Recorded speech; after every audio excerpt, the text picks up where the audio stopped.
हर हर महादेव हर शंभु।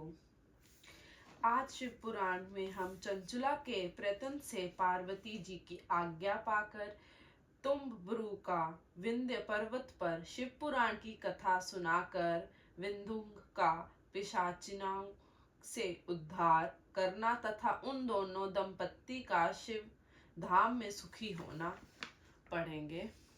तो सूत जी कहते हैं, शौनक, एक दिन परमानंद में निमग्न हुई चंचुला ने उमा देवी के पास जाकर प्रणाम किया और दोनों हाथ जोड़कर वह उनकी स्तुति करने लगी। चंचुला बोली, गिरिजा नंदिनी स्कंद माता उमे, मनुष्य ने सदा आपका सेवन किया है। समस्त सुखों को देने वाली शंभु प्रिय आप ब्रह्म स्वरूपिणी हैं।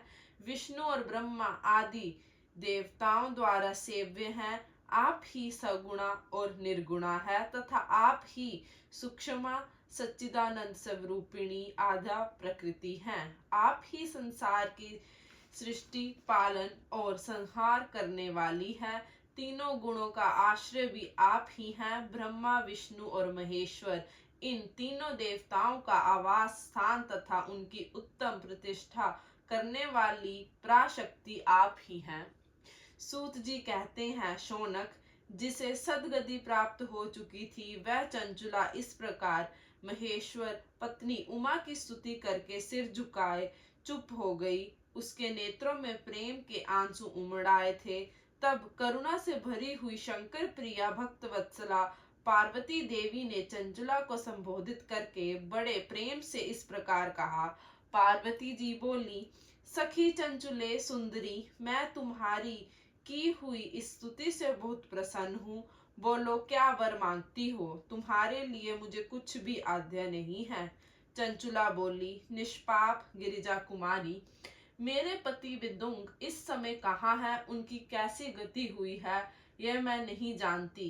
कल्याणमयी दीन वत्सले, मैं अपने उन पति देव से जिस प्रकार संयुक्त हो चुकी वैसा ही उपाय कीजिए। महेश्वरी महादेवी, मेरे पति एक शूद्र जातीय वैश्य के प्रति आसक्त थे और पाप में ही डूबे रहते थे। उनकी मृत्यु मुझसे पहले ही हो गई थी। ना जाने वे किस गति को प्राप्त हुए। गिरिजा बोली, बेटी, तुम्हारा विंदुंग नाम वाला पति बड़ा पापी था। उसका अंतकरण बड़ा ही दुष्ट था। वैश्य का उपभोग करने वाला वह महामूढ़ मरने के बाद नरक में पड़ा अगणित वर्षों तक नरक में नाना प्रकार के दुख भोग कर वह पापात्मा अपने शेष पाप को भोगने के लिए विंध्य पर्वत पर पिशाच हुआ है। इस समय वह पिशाच अवस्था में ही है और नाना प्रकार के क्लेश उठा रहा है। वह दुष्ट वही वायु पीकर रहता और सदा सब प्रकार के कष्ट सहता है। सूत जी कहते हैं, शौनक, गौरी देवी की ये बात सुनकर उत्तम व्रत का पालन करने वाली चंचुला उस समय पति के महान दुख से दुखी हो गई। फिर मन को स्थिर करके उस ब्राह्मण पत्नी ने व्यथित हृदय से महेश्वरी को प्रणाम करके पुण्य पूछा। चंचुला बोली, महेश्वरी महादेवी, मुझ पर कृपा कीजिए और दूषित कर्म करने वाले मेरे उस दुष्ट पति का अब उद्धार कर दीजिए। देवी, कुत्सित बुद्धि वाले मेरे उस पापात्मा पति को किस उपाय से उत्तम गति प्राप्त हो सकती है यह शीघ्र बताइए। आपको नमस्कार है।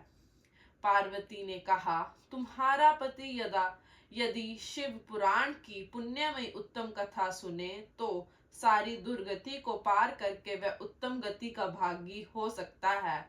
अमृत के समान मधुर अक्षरों से युक्त गौरी देवी का ये वचन आदर पूर्वक सुनकर चंचुला ने हाथ जोड़कर मस्तक झुकाकर उन्हें बारंबार प्रणाम किया और अपने पति के समस्त पापों की शुद्धि तथा उत्तम गति की प्राप्ति के लिए पार्वती देवी से यह प्रार्थना की कि मेरे पति को शिव पुराण सुनाने की व्यवस्था होनी चाहिए। उस ब्राह्मण पत्नी के बारंबार प्रार्थना करने पर शिव प्रिया गौरी देवी को बड़ी दया आई। उन भक्त वत्सला महेश्वरी गिरिजा कुमारी ने भगवान शिव की उत्तम कृति का गान करने वाले गंधर्व राज तुम्बरु को बुलाकर उनसे प्रसन्नता पूर्वक इस प्रकार कहा, तुम्बरो, तुम्हारी भगवान शिव में प्रीति है। तुम मेरे मन की बातों को जानकर मेरे अभीष्ट कार्यों को सिद्ध करने वाले हो, इसलिए मैं तुमसे एक बात कहती हूँ, तुम्हारा कल्याण हो। तुम मेरी इस सखी के साथ शीघ्र ही विंध्य पर्वत पर जाओ। वहां एक महाघोर और भयंकर पिशाच रहता है। उसका वृत्तांत तुम आरंभ से ही सुनो। मैं तुमसे प्रसन्नता पूर्वक सब कुछ बताती हूँ। पूर्ण जन्म में वह पिशाच विंदुंग नामक ब्राह्मण था। मेरी इस सखी चंचुला का पति था, परंतु वह दुष्ट वैश्यगामी हो गया। स्नान संध्या आदि नित्य कर्म छोड़कर अपवित्र रहने लगा। क्रोध के कारण उसकी बुद्धि पर मूढ़ता छा गई थी। वह कर्तव्य का विवेक नहीं कर पाता था। अभक्ष्य वशन, संजनों से विद्वेष और दूषित वस्तुओं का दान लेना, यही उसका स्वाभाविक कर्म बन गया था। वह अस्त्र शस्त्र लेकर हिंसा करता, बाएं हाथ से खाता, दिनों को सताता और क्रूरता पूर्वक पराये घरों में आग लगा देता था। चंडालों से प्रेम करता और प्रतिदिन वैश्य के संपर्क में रहता था। बड़ा दुष्ट था। वह पापी अपनी पत्नी का परित्याग करके दुष्टों के संग में ही आनंद मानता था। वह मृत्यु प्रयत्न दुराचार में ही फंसा रहा। फिर अंत काल आने पर उसकी मृत्यु हो गई। वह पापियों के भोग स्थान घोर यमपुर में गया और वहां बहुत से नरकों का उपभोग करके वह दुष्ट आत्मा जीव इस समय विंध्य पर्वत पर पिशाच बना हुआ है। वही वह दुष्ट पिशाच अपने पापों का फल भोग रहा है। तुम उसके आगे यत्न पूर्वक शिव पुराण की उस दिव्य कथा का प्रवचन करो, जो परम पुण्यमयी तथा समस्त पापों का नाश करने वाली है। शिव पुराण की कथा का श्रवण सबसे उत्कृष्ट पुण्य कर्म है। उससे उसका हृदय शीघ्र ही समस्त पापों से शुद्ध हो जाएगा और वह प्रेत योनि परित्याग कर देगा।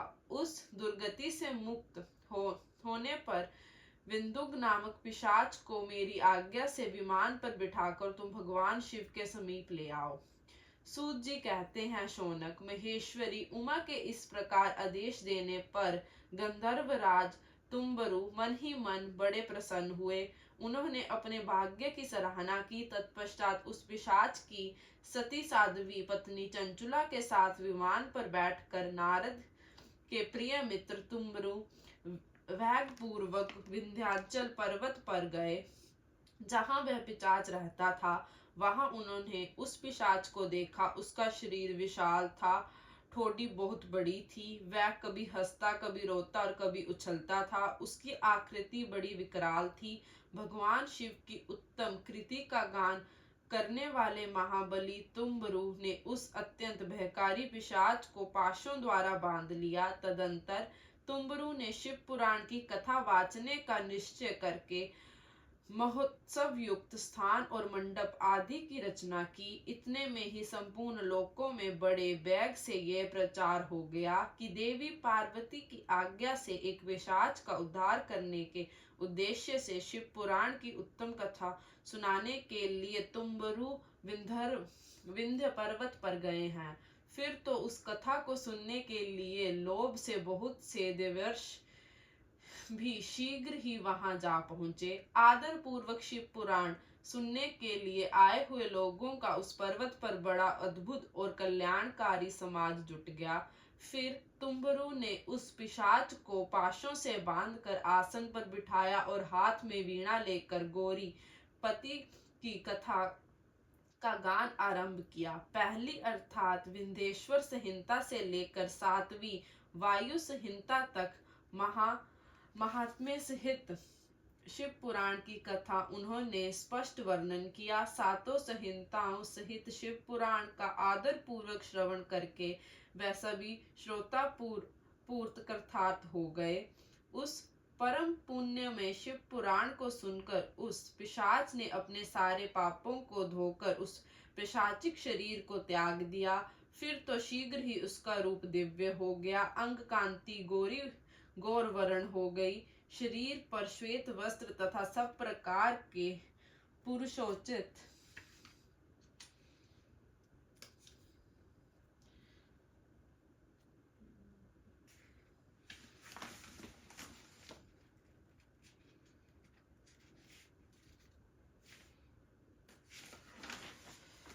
सब प्रकार के आभूषण उसके अंगों को उद्भासित करने लगे। वह त्रिनेत्रधारी चंद्रशेखर रूप हो गया। इस प्रकार दिव्य देहधारी होकर श्रीमान विंदुंग अपनी प्राण वल्लभा चंचुला के साथ समय भी पार्वती वल्लभ भगवान शिव का गुणगान करने लगे। उसकी स्त्री को इस प्रकार दिव्य रूप से सुशोभित देख वह सभी देवर्षि बड़े विस्मित हुए। उनका चित्त परमानंद से परिपूर्ण हो गया। भगवान महेश्वर का वह अद्भुत चरित्र सुन के वह सभी श्रोता परम कृतार्थ हो प्रेम पूर्वक श्री शिव का यशोगान करते हुए अपने अपने धाम को चले गए।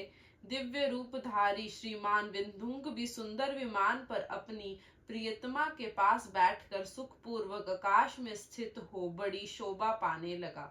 तदंतर महेश्वर के सुंदर एवं मनोहर गुणों का गान करता हुआ वह अपनी प्रियतमा तथा तुम्बरुंग के साथ शीघ्र ही शिव धाम में जा पहुंचा।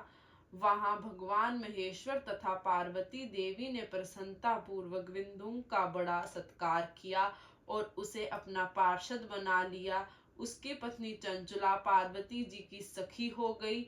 उस धनीभूत ज्योति स्वरूप परमानंद में सनातन धाम में अविचल निवास पाकर वे दोनों दंपत्ति परम सुखी हो गए। हर हर महादेव शंभु।